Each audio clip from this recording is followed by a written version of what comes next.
Xiaolongbao, China's soup dumpling, is one of the most technically demanding foods in existence, and the result of that effort is something that behaves unlike almost any other dumpling in the world. The wrapper is made from a delicate, unleavened dough, and inside sits a small amount of seasoned pork filling, along with a pocket of gelatinized broth. Made by cooling a rich stock until it sets solid, then wrapping it inside the dough alongside the meat. When the dumpling is steamed, the gel melts back into liquid. The result is a thin-skinned parcel that contains actual hot soup. It originated in Shanghai, specifically in the Nanxiang district in the late 19th century, and the technique of plating the top, typically with a minimum of 18 folds, is considered a mark of skill that separates experienced makers from beginners. Eating one incorrectly means burning yourself or losing the soup entirely, which is why they're traditionally lifted into a spoon, bitten gently at the side, and sipped before eating the rest. Jiaozi. If Xiaolongbao represents refinement, Jiaozi represents the everyday. These are the dumplings most commonly associated with Chinese home cooking. A filling of pork, cabbage, and ginger, or any number of regional variations, wrapped in a thicker dough and either boiled, pan-fried, or steamed,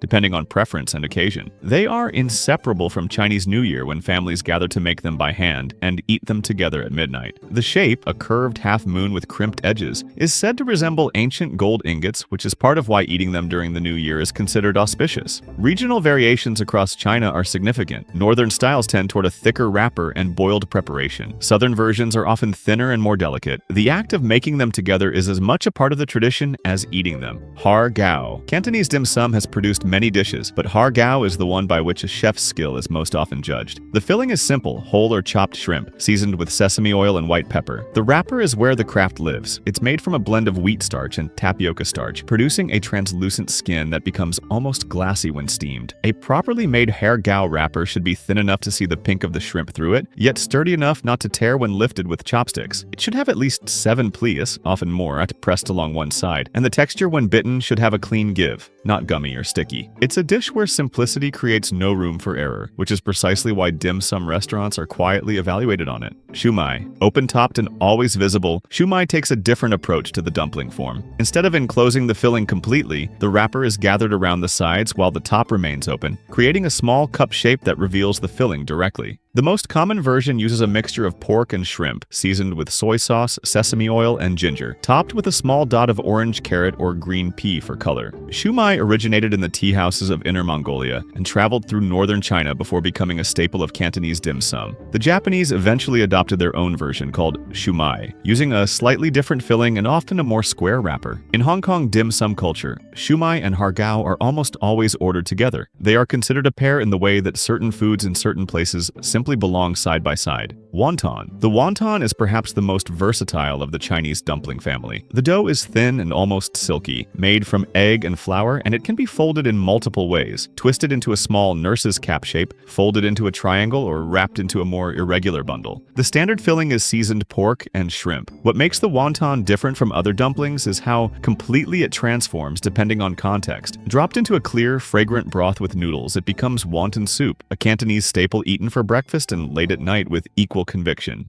Deep fried until crispy and served with a dipping sauce, it becomes something else entirely. The same basic form migrated through Southeast Asia with Chinese immigrant communities, producing localized versions in Thailand, Vietnam, and Indonesia that each developed their own identity over time. Gyoza. Japan encountered the Chinese Jiaozi through its presence in Manchuria during the early 20th century, and over the following decades, quietly transformed it into something distinctly its own. Japanese gyoza uses a thinner wrapper than its Chinese counterpart, a filling that is more finely textured and typically more garlicky, and a cooking method, pan-frying on one side until a golden crust forms, then steaming with a splash of water added to the pan, that produces a dumpling with two distinct textures simultaneously. The bottom is crispy, the top is soft. Gyoza are usually served with a dipping sauce of soy, rice vinegar, and chili oil. They became enormously popular in Japan after World War II, when soldiers returning from Manchuria brought both the technique and the craving home. Today, they're as Japanese as anything in the cuisine, sold in dedicated restaurants, convenience stores, and every ramen shop in the country. Mandu. Korea's version of the stuffed dumpling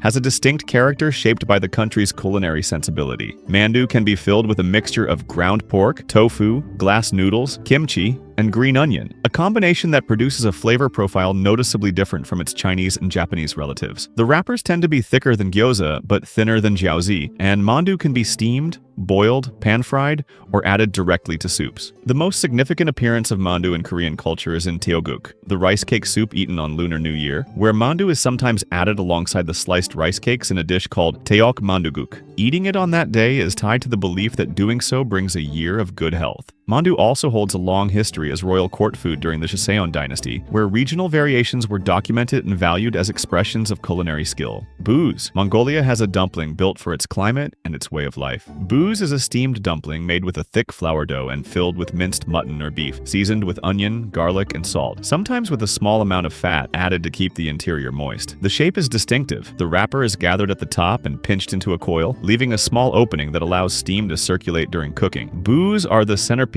of Tsagan Sar, the Mongolian Lunar New Year, when families prepare hundreds of them in the days leading up to the celebration. A household's generosity is partly measured by how many buuz it offers to guests. The filling reflects the nomadic herding culture of the Mongolian steppe. Mutton is the most available and most prized meat, and the simplicity of the seasoning lets it speak for itself. Momo, the Himalayan dumpling, traveled from Tibet through Nepal and into parts of northeastern India, carrying with it a set of adaptations shaped by altitude, climate, and available ingredients. Momo is made with an unleavened dough wrapped around a filling that traditionally used yak meat, though chicken, pork, and vegetable versions are now common across the region. The wrapper is slightly thicker than a Chinese dumpling skin, and the pleating varies by region. Some are half-moon-shaped, others are round with a tight gather at the top. They are steamed and served with a fiery tomato-based chutney that cuts through the richness of the filling. In Kathmandu in particular, momo has become something close to a cultural institution, eaten at street stalls and restaurants and at home at all times of day. Their spread into Indian cities like Delhi and Mumbai has been rapid and enthusiastic, driven largely by migration from the Himalayan states. Pelmeni. Russia has a dumpling that was engineered in some sense for survival in extreme cold. Pelmeni consists of a thin, unleavened dough wrapped around a small ball of seasoned minced meat, traditionally a mixture of pork, beef, and sometimes lamb. The dumplings are boiled and served simply, usually with butter, sour cream, or a splash of vinegar. What made them historically significant is that they could be frozen in enormous batches and stored through the Siberian winter, essentially indefinitely, to be boiled as needed. Hunters, soldiers, and travelers across the vast Russian interior relied on them for this reason. The origin is debated. Similar dumplings exist across Siberia, the Urals, and among various indigenous peoples of northern Asia. But pelmeni became so deeply embedded in Russian domestic life that they are now considered a national comfort food. A bowl of them, topped with sour cream, represents a particular kind of straightforward satisfaction. Pierogi. Poland has a dumpling that covers more ground than almost any other. The dough is made with flour, egg, and a small amount of fat, producing something softer and richer than most Asian dumpling wrappers. What goes inside varies so widely that pierogi functions almost as a category unto itself. Potato and cheese, sauerkraut and mushroom, ground meat, fresh blueberries, sweetened farmer's cheese with a little lemon. Each filling has its own occasion. Savory versions are often served as a main meal. Sweet versions appear as dessert or a snack. After boiling, they are frequently pan-fried in butter until the edges turn golden, adding a layer of texture to the already substantial dough. Pierogi have been documented in Polish cooking since at least the 13th century, and across regions they carry different names and subtle variations. Polish immigrant communities brought them to North America in large numbers, and in certain cities, Chicago and Pittsburgh particularly, they became integrated into local food culture in a way that outlasted the immigrants themselves. Varenyky. Ukraine's version of the stuffed boiled dumpling is closely related to Polish pierogi, but carries its own distinct cultural weight. The dough and method are similar, but the fillings and the context in which they're eaten are specifically Ukrainian. The most celebrated filling is mashed potato with fried onion and sometimes cottage cheese. Simple, filling, and deeply associated with home cooking. Varenyky appear in Ukrainian folk songs, poetry, and literature, most famously in the work of the 19th century poet Taras Shevchenko, who mentioned them affectionately alongside sour cream as emblems of domestic happiness. They are a central part of Christmas Eve dinner, holiday gatherings, and everyday meals with equal standing. The emotional register around Varenyky in Ukrainian culture is one of warmth and domesticity. They are the food that signals you are home, cared for, and among people who mean well. Khinkali. Georgia makes a dumpling that requires a specific eating technique and punishes those who ignore it. Khinkali is a large gathered dumpling filled with spiced ground meat, traditionally a mixture of beef and pork with onion, coriander, and chili, and a small amount of broth that collects inside during cooking. The top of the dumpling is a thick, twisted knot of dough that serves as a handle. To eat one properly, you hold it by the knot, bite a small hole in the side, and drink the hot broth before eating the rest of the filling and wrapper. The knot itself is typically left on the plate. Eating it is considered the mark of someone who doesn't know what they're doing. doing. Counting the discarded knots at the end of a meal is a common way of tallying how many you've eaten, and eating many is a point of quiet pride. Khinkali originated in the mountainous regions of Georgia and expanded into a dish eaten across the entire country. Manti. Across a vast stretch of land running from Turkey through Central Asia and into parts of China, a similar dumpling appears under the name Manti. The Turkish version is among the smallest, tiny parcels of dough filled with minced lamb and onion, boiled then served with a generous amount of yogurt and a drizzle of butter infused with dried mint and red pepper. The contrast between the hot, fatty dumplings and the cold, tangy yogurt is the point. In Central Asian countries like Uzbekistan and Kazakhstan, Manti grow considerably larger, are steamed rather than boiled, and are eaten more as a standalone meal than a dish served with accompaniments. The origins of Manti are connected to the Silk Road and the movement of nomadic Turkic peoples across the region over centuries. The same basic concept, seasoned meat inside dough, traveled and adapted so thoroughly that today it appears in dozens of local forms across 3 continents. Mantu. Afghanistan has a version of the steamed dumpling that bears the marks of its Central Asian roots, while adding layers that make it distinctly Afghan. Mantu are steamed dumplings, filled with minced beef or lamb, onion, and spices, often including cumin and black pepper, and served atop a layer of split peas cooked with tomato, with a generous pour of yogurt seasoned with dried mint and garlic. The interplay of textures and temperatures, the soft dumpling, the thick legum sauce, the cool yogurt, is what makes the dish. Mantu are typically prepared for guests and celebrations rather than everyday meals, which means they carry a certain weight of hospitality and effort. Making them in quantity for a gathering is considered an expression of care, and they are one of the dishes most associated with Afghan identity, both inside the country and in diaspora communities around the world. Modak.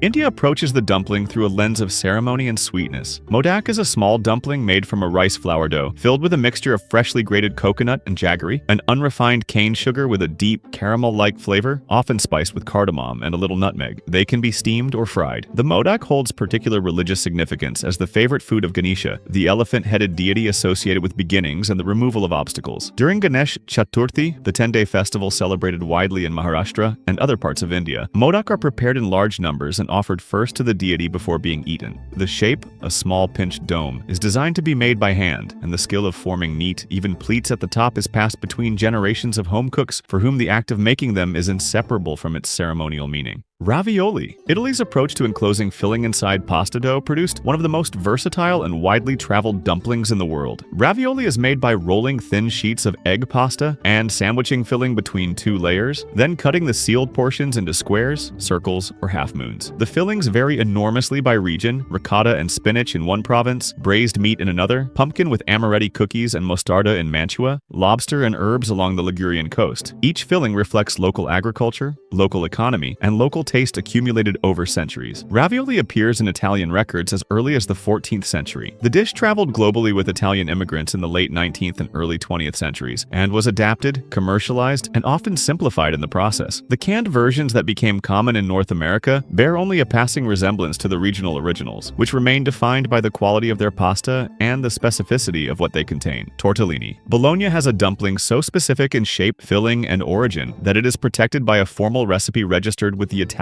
Academy of Cuisine in 1974. Tortellini are small, ring-shaped pasta dumplings filled with a precise mixture of pork, loin, prosciutto, mortadella, Parmigiano Reggiano, egg, and nutmeg. The shape is achieved by cutting small rounds of pasta, placing a tiny amount of filling in the center, folding the round into a half moon, then wrapping it around a finger and pressing the ends together to form a ring. They are traditionally served in capon broth, a clear golden stock that lets the delicacy of the filling come through without competition. The city of Bologna defends this dish with a particular conviction that certain places reserve for food that they feel belongs to them completely, and the idea of calling anything other than the registered recipe a proper tortellini is, in Bologna, a statement worth arguing about. Kreplach. Ashkenazi Jewish cuisine has a dumpling that moves between sacred and everyday life with unusual fluency. Kreplach are triangular or square pasta dumplings filled with seasoned ground meat, typically beef or chicken, or sometimes mashed potato, boiled and served in chicken soup or pan-fried until golden. The triangular shape is most traditional and carries symbolic meaning in Jewish religious context, with the 3 points sometimes associated with the 3 patriarchs. They appear at specific points in the Jewish calendar, before Yom Kippur, during Purim, and on Hoshana Rabbah, which has led to the old folk observation that Kreplach tend to show up on days when Jews are beaten, ceremonially or symbolically. Whether or not the symbolism is taken seriously, the association between Kreplach and particular holidays has been strong enough to preserve it across generations and across continents, from Eastern Europe to New York to Tel Aviv. Matzo Ball. Jewish cooking offers another dumpling that operates entirely differently from its pasta-based counterparts. A matzo ball is made not from wheat flour but from matzo meal, ground unleavened bread, combined with eggs, fat, and a little water or broth, then shaped by hand into rounds and simmered in chicken soup. The result is a soft, slightly yielding sphere that absorbs the flavor of the broth around it. The internal debate about whether a matzo ball should be dense and firm or light and airy, known informally as the sinker versus floater debate, has been ongoing in Jewish households for longer than anyone can confirm. The dish is central to Passover, when leavened bread is forbidden, and matzo serves as the substitute. Matzo ball soup is among the most recognized dishes of the Jewish diaspora, carried through immigration, adapted slightly in every country of settlement, and consistently described in terms that locate it less in cuisine and more in memory. Siomay. Indonesia adapted the Chinese dumpling tradition through centuries of trade and settlement, producing a street food that now occupies a specific and beloved place in Indonesian daily life. Siomay is a steamed fish dumpling,